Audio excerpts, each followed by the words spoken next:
Hey guys, I'm Chris. And I'm Hunter. And on episode 2 of Mudhole After Hours, we're going to cut the clutter. We're going to help you maximize your efficiency on the water while minimizing your gear.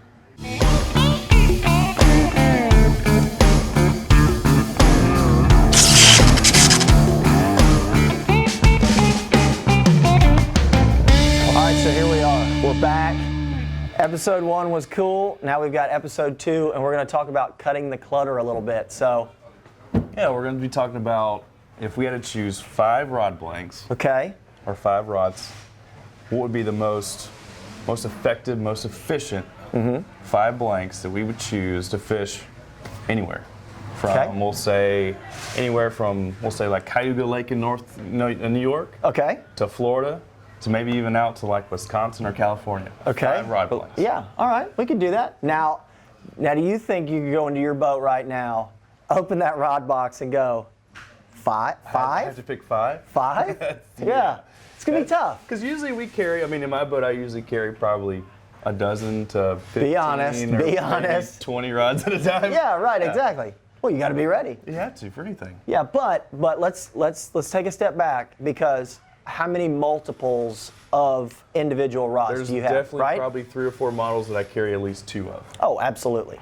Yeah. So right there, obviously, we're going to cut this down a little bit, but we're going to challenge ourselves, and we'll challenge you guys and ladies at home to cut the clutter. I mean, you see the guys that they pull up to the dock and they got this just mound of rods with the strap out of the gunnel, and it's completely just stretched to the max. You're just waiting for it to just explode, and rods go everywhere. So, I mean, I fish better, I think, when... Well, that's the thing, too, you know, especially, of course, being as we fish a lot of tournaments, you know, we're always prepared. Sure. But honestly, you know, you look at some of the guys that are successful, not even tournament-wise, but just successful at fishing, and they stick to their strengths. Always, yeah. You know, they don't have 15 or 20 rods on the deck. They have their go-to, maybe 5 to 8 rods. Right. And they do very well at that. Absolutely. I mean, and to be honest, I think we hear this echoed across regular anglers, weekend warriors, tournament guys. If I see a guy that's going fishing and he's only got 1 or 2 rods on the deck, watch out. That's the guy to worry about. You know, really is. You get the guy that's got 15 rods on one side of the boat. You know, he likes to call himself versatile. But the guy that's got like just a couple, that's the guy to worry about. It is. All right, cool. So let's get into it. So the first one. What's number 1? Number 1. The big one.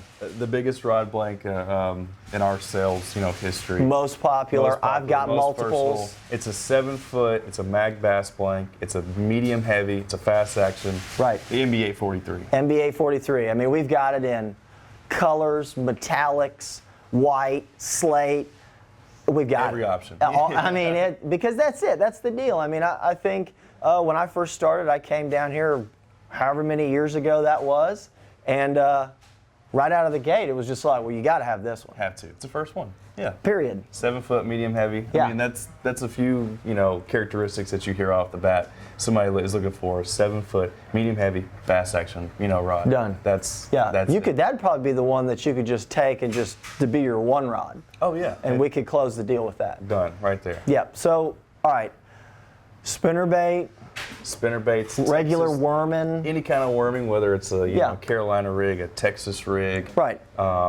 What else could we do with that? Top water stuff. Top water. It's a good, just versatile, if you want to walk like a spook. Yeah. Or. Because I do actually throw a spook over mine, and I can throw it to the moon. Oh yeah. It's perfect for that. Yeah. And it's, it's that 7-foot. It's kind of, back in the day, the 6.6 was the magic length. Yeah. But that was, pistol grips and round reels and stuff. I think the 7-footer now is the magic length. I mean, I know that 7.3s and 7.6s, and I know bass can go to 10 feet now, but I'm partial to that 7-footer, and we use a 7-footer in saltwater a lot as a spinning rod, and it's pretty much what you can get. Yeah, whether you're going to the flats or you're going pond hopping or anything, 7 foot's just that magical number for length. It just covers the broadest range of lures and lines and whatever you want to say. Well, yeah, and that blank in general is so great and all around that we have guys. I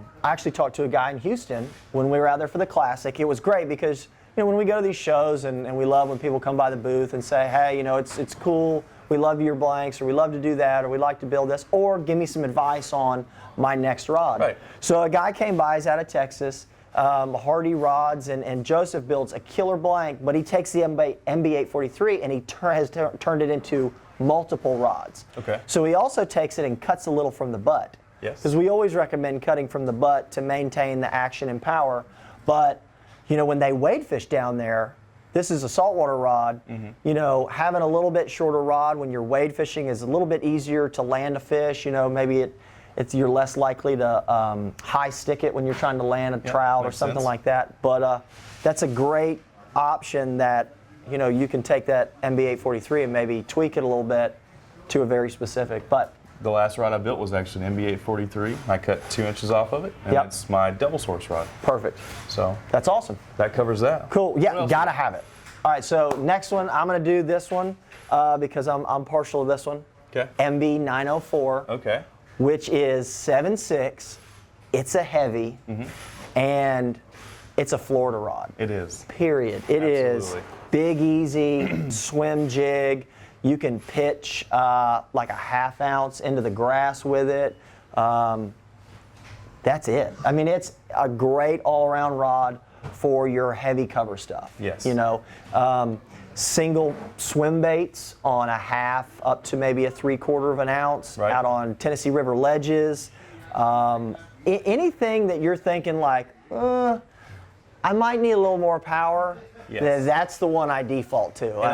It's 7'6", so you got a little bit extra length. You know, exactly. I would even throw in the category maybe like 3/4 ounce football jigs. Yes, absolutely. Some guys use it for a Carolina rig. Oh yeah. They like a longer rod. Absolutely. What else? You could even throw a spoon on it if you wanted to. Oh, you for know, sure. a 1/2 ounce, 3/4 ounce spoon. Yep. I mean, that's the one that, you know, the MB843 is great. If I'm going anything heavier, that's the one to go to. Or if I know that, hey, I'm going to use the worm today too, but I'm going to be around some submerged grass, or I'm going to be around some crazy timber and some stuff like that. That's the one. That is. Period. I love it. You can do braid on it, 20 fluoro, all that, and tighten that drag down and get after them. The 904 has some power. It really for does. sure, for sure. But yeah, it's great because you can just add all that extra length when you're casting and pick up a line with the hook set. So, all right. So we've got 2 Mag Bass blanks, which are great all around casting. Granted, you can build these as spinning, but both of those those Mag Bass blanks, casting, and they're it. I've got those 2, and I'd run with it. So we're gonna change it up a little bit. Okay. All right. So now we've got something we need to throw a square bill with. Okay. Need to have a little bit softer, maybe a mod fast action for some treble hooks. What you got? What are you pulling out? CB845. Okay. Go-to. For anything with a treble hook. Right. That's your square bills. With an 845, you could probably throw anywhere up to maybe a 10-foot crankbait. Okay. You know, so anywhere from your square bill all the way up to like your DT10. Right. You know, that style of crankbait.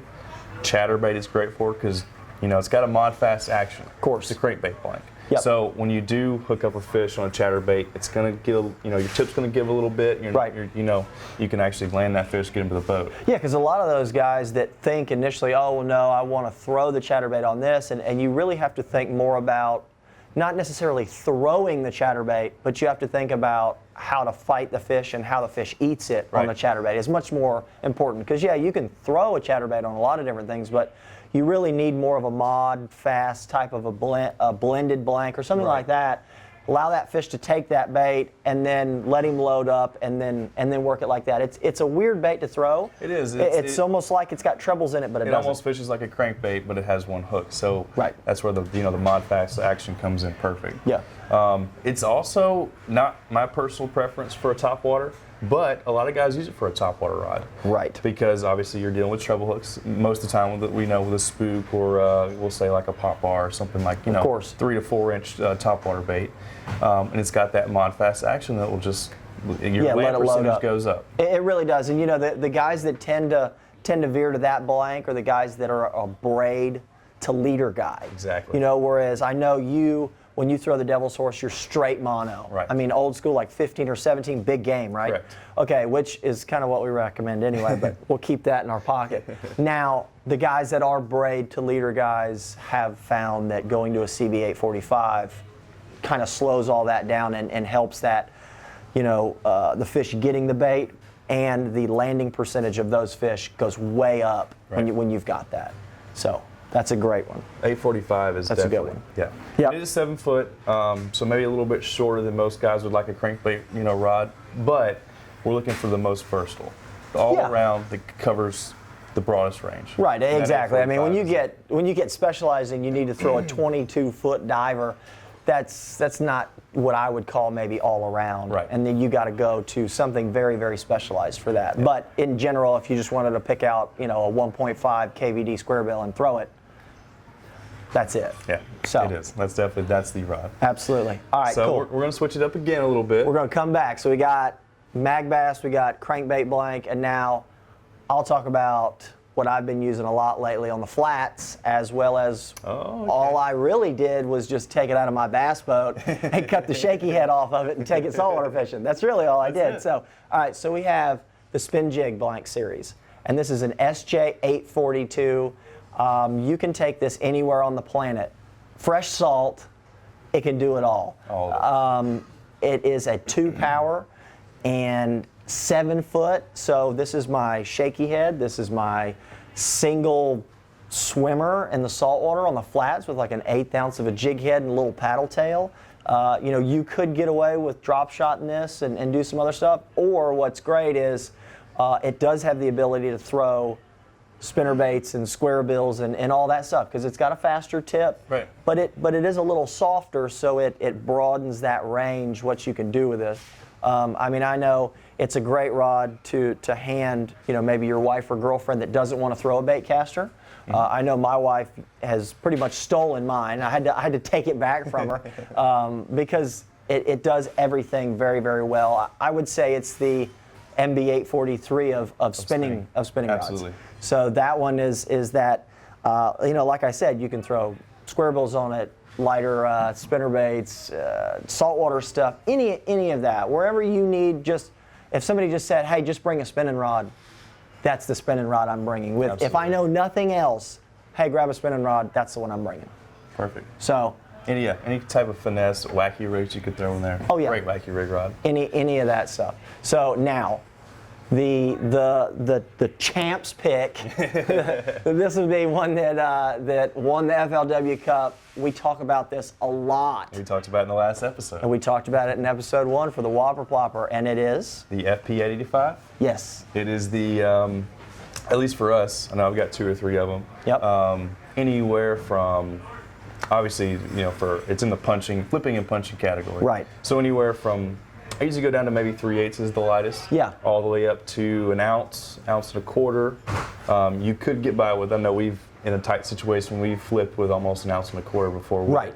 It's not ideal, but it does work. Yeah, it feels a little much, but you can get by with it. It's not too much for the rod. It's just it feels like it's a little bit too much. Yeah. So for your especially what I like it for. If I'm specifically targeting certain, if you're going down a grass line and you're, pitching is one thing, right. But it really shines around like targeted pitching. Absolutely. If you're around a dock or certain, stretch of lily pads that you wanted to make precise pitches with, right. The 885 really shines. Well, and that's where this was built, right? So we went through our FP series, and we've got both of them are 7.9, and it's a 6-power and a 7-power, so that's the big punching sticks. Right. But then we were like, man, I really want something that I can pitch, that Cinco bait or that fat ace that Gambler makes, or maybe a jig, and you really have to be able to put it in like a solo cup from whatever distance that you're doing it. Right. And that one at 88 inches, not at a 7.9, but at a 7.4, is something that I know I can do that with. Yes. Like, repetitively do that. Otherwise, there are situations where you're just not going to catch them. Right. You can just make drops all day long, but if they're coming in hot, splashing too much, if you're off target, you're just not going to get any bites. Right. So I've got a couple of them. I got a braid and got one with fluoro, and that's the one to pick. And probably, I know a couple guys, there's a guy in Alabama particularly, that probably would just take all 5 of those 885s. Yes. I would say old Daniel would do nothing but, he goes, oh, I could just take this list and rip it up. I'm going to do 5 FP 885s and be done with it. Yeah, you put a spinning rod in his hands, No, he's like, no. I'm going home. He's drop shotting with an 885. Yeah. But all joking aside, that's a great one. It is. And not only for, flipping or pitching, but also we talked about with the whopper plopper. Yep. Your heavier swim baits, maybe up to an ounce, ounce and a half. Seen guys throw an A-rig on it. A-rig. Yep. It's just a versatile, heavy, Right. 7.4 heavy rod. It is. I think it's one of those rods that you put line weights and you put actual ounce ratings on it, and you can pretty much just take that decal right off. I mean, it does so much more than it says it can do, and that's why we had to end on that one. I mean, that's the one that it'll do it. So anyway, that's it. That covers the 5. I mean, that's the 5 that we carefully decided on. Right. It was not an easy process. No. This took all the way since last week. I think we're still arguing about it a little bit. Yeah, a little bit, but we'll leave that aside. But yeah, if you want to look dangerous on tournament morning, pull 5 out while everybody else has got 15 out, and that'll do it for sure. It. That's going to do it. But these are our 5, and obviously if you guys at home, drop some comments below. Let us know your top 5, your top 3, or your personal favorite blank. We love to hear feedback always. So absolutely, because maybe we're missing something. Oh yeah. Maybe they've said, hey, I throw this with this. We might just have to build one and check it out. That's right. I'm always looking to build and try something new. So that'll work. But guys, thank you for checking us out again on episode 2 here of After Hours in the Mudhole Basement. And check us out. Follow us along at Instagram. We've got a blog. Check us out on Facebook and also on Facebook Live. Facebook Live. We're here every other week and trying to do some stuff that keeps you guys interested. So if there's ever any questions or something you want to see on either After Hours or Live, make sure to hit us up. But other than that, I'm Chris. And I'm Hunter. And we'll see you next time See you on guys. After Hours.